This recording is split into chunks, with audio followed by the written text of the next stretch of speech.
Kenapa ada orang yang ramah ke teman tapi dingin ke keluarga?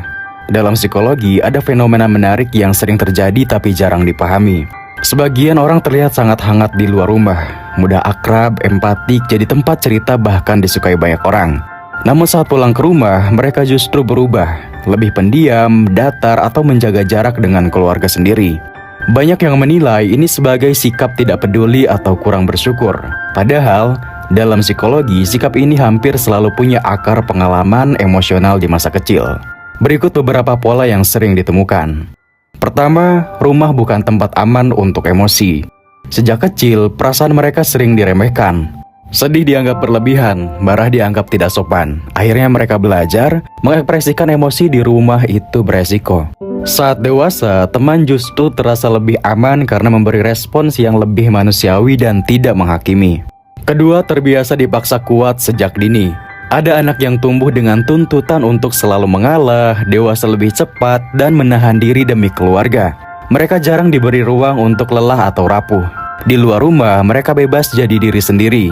Di dalam rumah, peran yang kuat membuat jarak emosional terbentuk otomatis. Ketiga, cinta yang harus dipenuhi dengan syarat.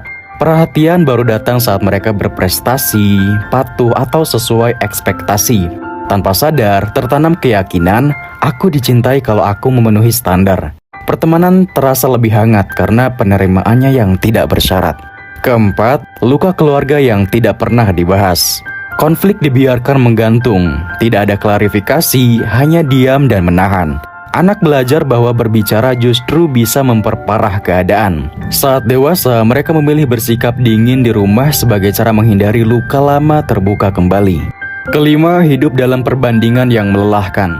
Dibandingkan dengan saudara atau orang lain secara terus-menerus membuat rumah terasa seperti arena kompetisi. Bukan tempat pulang tapi tempat pembuktian. Sementara teman menerima mereka apa adanya.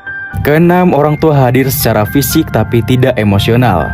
Ada tapi tidak benar-benar mendengarkan. Tidak ada percakapan mendalam atau kedekatan batin.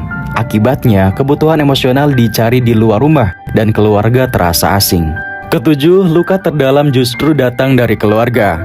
Kata-kata yang menyakitkan, pengabaian, atau perlakuan tidak adil dari keluarga meninggalkan bekas yang lebih dalam dibandingkan luka dari orang lain. Maka terbentuklah mekanisme bertahan, ramah pada dunia luar tapi membentengi hati di rumah. Kedelapan, tidak pernah diajari cara menunjukkan kasih sayang. Pelukan, pujian, dan ungkapan cinta bukan hal yang biasa. Kebutuhan materi terpenuhi tapi kehangatan emosional kosong. Akhirnya kehangatan dipelajari lewat pertemanan, bukan keluarga. Kesembilan, terbiasa memakai topeng di rumah.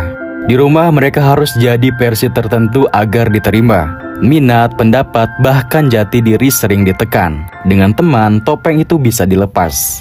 Kesepuluh, jarak dianggap sebagai bentuk perlindungan. Setelah bertahun-tahun hidup dalam ketegangan emosional, mereka belajar satu hal, menjaga jarak lebih aman. Sikap dingin pada keluarga bukan tanda kebencian, tapi strategi bertahan hidup yang terbentuk sejak dini. Kadang orang yang paling ramah di luar rumah adalah mereka yang paling lama belajar bertahan di dalam rumah. Bukan karena tidak sayang, tapi karena luka yang belum pernah benar-benar diberi ruang untuk sembuh.